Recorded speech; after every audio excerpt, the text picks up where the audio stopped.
श्री वल्लभाधीश की जय। जने कहा थे, हाँ।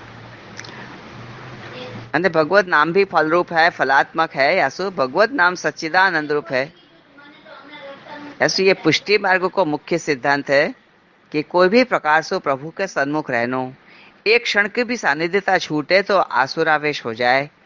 जैसे अब अपन 24 घंटा थोड़े ठाकुर जी के सामने रह सके ना, ये तो पॉसिबल ही नहीं है। 24 घंटा कोई भगवत नाम भी नहीं ले सके और 24 घंटा कोई ऐसी सेवा भी नहीं कर सके। तो क्या टीवी नहीं देखें, कि घूमवे नहीं जाएं, कि सिनेमा नहीं देखें, कि नाटक नहीं देखें, कि अपने जो जी रेगुलर अपन को जीवन को जो व्यवहार है संबंध उनसु सारो नाता तोड़ दें, जन्म मरण परण में कहीं नहीं जावें, ऐसो सब करवे को नारे ना कौन ने कही। हम भी तो सब करते हैं, हमारो भी संसार है, हम सब करें, जन्म मरण परण सब ठिकाना आवे जावे। लेकिन मन है न, वो कह के महापराणे जानो पढ़ो रसो जा रहे हैं, वो बड़े हौसे हौसे नहीं जावे पर लाचारी में जावे। लेकिन मन वहां, ये तभी बात संभव हो सके कि जब हमारे पास अपनो एक स्वरूप हो। अपनो एक स्वरूप हो का मतलब, वैसे तो नवाख्यान में यो कहे है कि निर्गुण नो निर्देश अटपटो रसना शी पेरे कहिए। अब कब तक हम अपने ठाकुर जी के सामने वो भाव रूप सु कछु न कछु बोलते रहेंगे और यो धीरे धीरे मुंडी हिलाते रहेंगे और मंद मंद मुस्काते रहेंगे और बहुत कृपा करी यो कहते रहेंगे, जबकि कछु अनुभव ही नहीं है ना। तो है हम अनुभव ही नहीं है, तो ये कब तक होएगा। तो ये अनुभव क्यों नहीं है? क्योंकि अपने पास एक स्वरूप नहीं है। अब अपन सोचे कि ना ठाकुर जी विराज तो रहे हैं, तो वो तो निर्गुण स्वरूप है। यीशु तो उनके पास कितनी देर तक तुम्हारे आंखन सु बातें करोगे और मन की बातें करोगे, शाब्दिक बातें नहीं करोगे, क्योंकि कौन सुनता है। और कह बातें करवे जाओगे तो कोई अपन को घेले बावरे के गो। तो ये सारी बातों को ध्यान में रखें अपन। दैट मीन्स अपने पास स्वरूप तथे तस्ली लेती, अन्यथा तो मैं बोल नहीं सकूं, क्योंकि मुख तो वल्लभ को है। मगर एक स्वरूप यदि अपने पास है, वो भगवती क्यों ना हो। ठाकुर जी कोई स्वरूप नहीं, जरूरी नहीं वल्लभ को स्वरूप। अभी जैसे मैं अब आपसे बोल रही हूं, दैट मीन्स मैं आपके पास हूं, मैं हूं, आपकी तो हूं। लेकिन आपको जो एंगल खराब होगा तो आई एम सॉरी, हाँ, nothing but again sorry. So what can I tell you. भगवत प्रेम को बढ़ावे के लिए मैं आपके संग हूं। भगवत स्नेह कौन भांति सो अपन संपादन कर सकें, वाकई मार्ग दिशा बतावे के लिए हमेशा मैं आपके साथ हूं। जो कृपा श्रीनाथ जी ने मेरे पे की है, वो कृपा आप पे भी हो, ऐसी भावना साथ साथ रखने वाली कालिंदी बेटी जी आपके साथ हैं। वो भी श्री महाप्रभु जी, श्री यमुना जी की कृपा सु। मैं अपने आप से कुछ भी नहीं हूं। जो भी कुछ है वल्लभ प्रभु की कृपा है, श्रीनाथ जी की कृपा है, क्योंकि मेरी आसक्ति को स्वरूप श्रीनाथ जी हैं। श्रीनाथ जी हैं तो ये मन को खींच खींच के बार बार ठाकुर जी में लगाव में। गंगादास जी मुखिया बाबा हते तो कहते कि बेटी जी अपने मन को खींच के ठाकुर जी में लगाओ। तो जैसे भोग की सजावट हो रही है, तो वैसे तो आज ये चीज भोग आवे है, पर क्या करें, कोई कारण से नहीं बन सके हो। तो भोग धरते धरते आप ये भावना करो कि प्रभु आप कृपा करोगे तो ये वाली सामग्री अवश्य बन जाएगी, जो आज के दिन में आनी ही चाहिए। अपन तो रसोई से कंटालते हो, कौन बनावे, रेवा देने। बनावे को तो वांधा नहीं, बना दे, पर पीछे से इतने सारे जो बासन निकलेंगे कौन मांझेगा। फिर हम थक जाएं, फिर हड्डी दुखे न, पसली दुखे न, डॉक्टर के यहाँ जाए न, दवा खावे, ऐसा तो रेवा दे न, दंडवत कर दे। ठाकुर जी ने थोड़ी ऐसा कही कि मुझको ये चीज चाहिए ही चाहिए, ऐसा थोड़ी कही। अपन ये सोच के अपने मन को वो डिंग डांग कर दे, है ना। तो ये डिंग डांग नहीं करना और सीधो लगे रहना। तो ये बड़े को जो अपने माथे भय रहे कि बड़े अपन शू करवा में, कि अरे ये सामग्री नहीं भाई का, तो अपन डर के मारे फटाफट करने लग जाए। अभी अपन को डांटेंगे, हाँ खरे खरे बड़े थोड़े थोड़े मौके ना के वो कठोर आते तो अच्छो ही थो। मेरे जैसे ढीले पोचे को तो सब उड़ा के कहीं धरते हैं, और जो बड़े बड़े जो विराज रहे ना, जरा कठोर पने सो पेश आवे, तो अपन ऐसे सीधे सीधे चला। तो मुझसे आज तक कठोरता नहीं भई हो विष्णु। मुझको कोई आज भी कहे ना कि कठोर हो जाओ, तो नहीं हो सकूं मैं, सवाल ही नहीं उठा, सवाल ही नहीं उठा है ना। दूसरा करेंगे अपने का है, अपन तो कोमलता में ही रहो। तो ये कहवे को तात्पर्य ये है कि अपना मन जो चंचल है, थोड़ी सी भी जो असावधानता हो गई, कहीं मन चलो गयो, तो ये अपन को पतन की खाई में पटक देगो। या सो पुष्टि भक्त को मार्ग में इंद्रिय रूपी अश्वन को निग्रह करने के लिए बड़ों ने विशेष आग्रह ये कियो है कि अपने मन को खींच खींच के ठाकुर जी में लगाओ। अब पाठ करते हो तो मन कहीं ना कहीं चलो जाए, क्या करें, गयो तो गयो, फिर तुरंत याद को, नहीं नहीं चलो खींच के यहाँ लाओ। फिर अपने मानस पटल के ऊपर लालन, मेरे माथे जो स्वरूप विराज रहे हैं, बड़े लालन जी, स्वामिनी जी, अरे क्या कटाक्ष वाले नेत्र हैं, क्या तो कपोल हैं न क्या अधोरोष्ट है, खमा खमा वारी जाओ, बलिहारी जाओ, शू करी जाओ। ऐसा गजब का सुंदर स्वरूप है जो बार बार मानस पटल पे उभर आवे। जब वो उभर आवे ने वैष्णव, तो वही क्षण में श्री महाप्रभु जी के चरणार इनके सामने देखूं, आपकी कृपा सो। हे प्रभु, ये मन खींच के जो पाछो ठाकुर जी में लग्यो, आपकी कृपा सो। हमारे से स्वामिनी जी, प्यारी जी, श्यामा प्यारी जी की तो बात ही क्या कहने, कैसे उनके श्रृंगार, और क्या बात है, क्या बात है, 16 कलासु खिलते हैं। इनके क्या नेत्र, इनके क्या कपोल, इनको क्या तो टीका, और क्या तो इनकी कटी मेखला, और क्या तो इनकी पतली सी कमर, और क्या तो इनके शीर्ष के लंबी लंबी उंगलियां। I have no word for explain. खो जाऊं मैं के अंदर, क्योंकि हर अंग के ऊपर को जो आभरण है वो हर भक्त के भाव रूप सु है। तो वो भक्त वह आभरण की जगह पे, जैसे आप श्रीहस्त पे कंगन धराए, तो कलाई के ऊपर जो कंगन आयो, तो वह कलाई के भीतर का है। सोचो बस क्या है, सोचो। अपने कंगन धराए, स्वामिनी जी विराज रहे हैं मेरे माथे, आपके तो ठाकुर जी विराजे, तो क्या ठाकुर जी को भी कंगन तो धराते हो। तो मन को जो खींच के जो लानो है ना, वो प्रक्रिया मैं आपको बता रही हूं। तो क्या कंगन धराए तो क्या है वहां पे, अपना नब्ज है, नाड़ी, जो डॉक्टर तपास है ना, कैसे नब्ज तक के भाई एक मिनट में कितनी चलनी चाहिए भाई, 72 चलनी चाहिए कि 80 चलनी चाहिए, जितनी मुझको तो ऐसा खबर नहीं है, अपना आइडियल आइडियल बोल दियो। बाकी अपन कोई डॉक्टर तो है नहीं, अपन तो पेशेंट हैं, और हमारो डॉक्टर श्रीनाथ जी हैं। अब वो तो क्या करे, नाड़ी तो देखे कम थी, और छाती पे धबकारा ज्यादा देखे, तो धबकारा कितने चल रहे हैं वो सिन्हा जी जाने।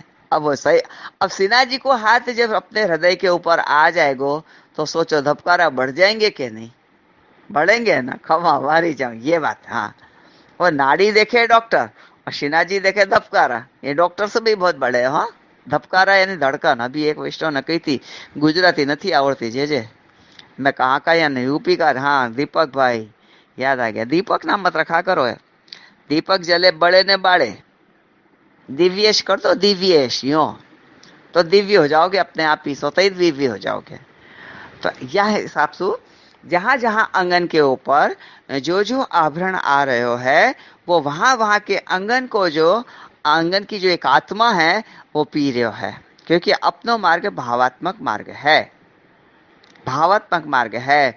तो हृदय के ऊपर वक्षस्थल पे कितनी माला जी विराजे हैं, फिर चाहे वो रत्न जटित हो तो क्या, और फूलन की हो तो क्या, सोना की हो तो क्या, और मोती की हो तो क्या, माला तो है। हृदय पे राज करें, हृदय पे राज करें। वास करना एक अलग बात है, राज करना एक अलग बात है ना। हर एक की व्याख्या तो अभी नहीं हो सके, क्योंकि अंकुश चिन्ह चल रही है, अंकुश ही नहीं आएगा तो मेरी वाणी बोलती रहेगी, तो वाणी पे तो अंकुश करो। तो यहाँ पे ऐसा अब कर रही हूँ कि अंकुश ही कर रही हूँ, और जो मैंने अपने शब्दन के अपने भाव रूप से जो लिखियो भयो है, वह को वर्णन कर रही हूँ। तो वहां में यह प्रकार से आवे है अंकुश के भक्त को एकादश इंद्रियन को जीतवे अंकुश है। मन पे अंकुश रखवे के लिए अंकुश को स्मरण करनो, मगर अंकुश को स्मरण करनो कठिन है। मगर अंकुश को स्मरण करनो कठिन है, क्यों, क्यों कठिन है? अंकुश का स्वरूप कैसो है? तीक्ष्ण, तीक्ष्ण है, स्मरण कठिन है। या क्यों? क्योंकि या में चुभन है। तीक्ष्ण यानी चुभनो, कांटा कैसो चुभे? अब या को कोई कांटा को स्मरण करे, कोई ना भाई ना, हम तो फूल को करें, फूलन को अपन स्मरण कर सके, मगर कांटन को नहीं कर सके, क्योंकि ये तीक्ष्ण है, क्योंकि हमें चुभन है। हम कभी फूल भी सावधानी से चुने, चुनते हो में, और कहीं कांटा की चुभन ना लग जाए, इतनी सावधानी रखें। हालांकि ये अंकुश की चुभन सुखद है, मीठी है। क्यों? क्योंकि श्री स्वामी जी श्री ठाकुर जी पे अंकुश किए हैं। क्यों? क्योंकि जो श्री ठाकुर जी चंचल हैं, तो चंचलता को अंकुश करने के लिए क्या करें? तो कि प्यारी जी अपने नखसु प्रभु के हृदय ऊपर, मन के ऊपर नख मन लिखत उर छतियां, श्री स्वामी जी ठाकुर जी के वक्ष यानी कि छाती पर अपने नखसु अपनो नाम लिखे हैं कि सदा आपके उर में रहूं, और नख की चुभन वो अंकुश की चुभन को स्मरण करावे है। और श्री ठाकुर जी अपने भक्तन पे अंकुश वेणु द्वारा करत हैं। स्वामी जी नख द्वारा करत हैं, महावत हाथी पे अंकुश वो शस्त्र द्वारा करत हैं, और अपन भक्तन पे ठाकुर जी अंकुश अपनी वेणु द्वारा करे हैं। ये सब मैंने ये 5वें के बाद में अपने भाव रूप सु कछो लिखूं। अब गायन को छोड़नी होए, रोकनी होए तो प्रभु का करें? वेणु बजावें। वेणु अंकुश भी है और वेणु दूती भी है। नख रूपी अंकुश श्री स्वामी जी को है और वेणु रूपी अंकुश श्री ठाकुर जी को है, और हाथी पे जो अंकुश रखें वो महावत को है। छतियां पे पतियां लिखती हैं श्री ठाकुर जी के। श्री ठाकुर जी की इंद्रियों पे यानी कि मन रूपी पे अंकुश करके जीवन पे अंकुश की तो क्या कहनी। श्री ठाकुर जी की इंद्रियन पे यानी कि मन रूपी पे अंकुश कर सकें। फिर से एक बार, श्री ठाकुर जी की इंद्रियों यानी कि मन रूपी पे अंकुश कर सकें तो जीवों पे अंकुश की तो क्या कहनी। स्वरूप के लिए, सेवक के लिए, स्वामी के लिए अंकुश रूपी नख या नख रूपी अंकुश होना जरूरी है। अब आप ये सोचो कि महावत कहाँ बैठे? माथे पे, है ना? महावत कहाँ बैठे? माथे पे। कौन के? हाथी पे। हाथी के माथे पे महावत बैठे, और घोड़ा पे बैठे तो पीठ पे। अभी कोई ना कोई बैठे, घोड़ा पे बैठेगा तो पीठ पे। फिर से एक बार आप सोचो, महावत कहाँ बैठे? हाथी के माथे पे, है ना? और घोड़ा पे बैठे तो कहाँ बैठे? पीठ पे। पीठ पे राजा बैठे ना, अंबाड़ी पे जो सवार होवे तो माथे पे बैठे, पीठ पे बैठे। हाथी को अंकुश करना हो तो अंकुश हाथी के कान के पीछे चुभाना पड़े, और प्यारी जी ने प्यारे के कान में ऐसो न जाने क्या कह देते हैं कि प्यारो प्यारी के ऐसे वश में हो जाए कि अब तो ये हो रहे है कि मेरे माथे जो युगल स्वरूप विराज रहे हैं, तो श्री स्वामी जी से पूछूं कि ऐसी कौन सी बात प्यारे के कान में क्या कह दी कि प्यारो आपके वश में हो गए। वरना प्यारे पे अंकुश रखना कौन के वश की बात है? कौन के बस की बात है कि प्यारे पे अंकुश रखे? चलो हम इसी अंकुश को अलग रूप में भी समझें। गज्जन धावन पे श्री नवनीत प्रिया जी सवारी करते। ऐसे करते करते कभी गज्जन धावन को हाथी बनाते, घोड़ा करते और सवारी करते। ध्यान रहे हम अंकुश चिन्ह ले रहे हैं, और अंकुश सवार ही करता है। बहुत ही बात गहरी कह दी है। अंकुश सवार ही करता है। आप समझ रहे हैं ना? और श्री नवनीत प्रिया जी गज्जन धावन पे सवारी कर रहे हैं। जब गज्जन धावन घोड़ा बनते और श्री नवनीत प्रिया जी सवारी करते तो घोड़ा थक जातो, हाफवे लग जातो। तो आप क्या करते? उतर के वहां चारा डालते। गज्जन धावन रूपी घोड़ा को चारा क्या हो सके? कभी आपने सोचियो है? आप डीपली सोचो। श्री नवनीत प्रिया जी ने गज्जन धावन रूपी घोड़ा को चारा में अपने पीतांबर पे अपने श्री मुख सु पीक पधरा के गज्जन धावन रूपी घोड़ा को मुख पहुंचियो है और पीक रूपी चारा डालियो है। तब भी अंकुश नहीं हो पा रहे है। व्यसन दशा बढ़ती जा रही है, और अंत में श्री नवनीत प्रिया जी ने आज्ञा कर दी कि मोको वल्लभ ग्रह पधरा जाओ, अब वल्लभ गृह पधारे तो ऐसे व्यसन दशा वाले भक्तन पे आप अपने चरण में अंकुश धारण कर उनको आश्रय सिद्ध करते हैं, ताकि व्यसन दशा में समावेश आपके चरणारविंद में हो। और सच तो यह है कि प्रभु के अधर सु सरी हुई पीक लेके व्यसन न होगो तो और क्या होगो, व्यसन न होगो तो और क्या होगो। पीक रूपी अंकुश, अंकुश जो पोषित कियो है वो अंकुश विशेष विशेष भक्तों पे होता है। पीक रूपी अंकुश में जो पोषित कियो अंकुश विशेष भक्तों पे होता है। इति अंकुश, इति अंकुश। अंकुश जब लगे तब चीख निकलती है, हाथी राड़ पाड़े चिंगाड़वे के स्वरूप में। और हमारो अंकुश वेणु है। कैसा आनंद है ना, हमारा अंकुश वेणु है। वल्लभ की जो ये वाणी है ना वो ही अंकुश है। वो मुरली के साथ स्वर बजवे लग जाए वो तो है ही, मगर तदपि वल्लभ की वाणी है वो वेणु है। तो ये अंकुश कितनो मीठो नहीं भयो, भयो ने। अब ये अंकुश के छत्र छाया में आखिरी रात रहो, अपन वापस मिलेंगे दूसरे चिन्ह के साथ। दूसरा चिन्ह मेरा प्रिय चिन्ह है मीन।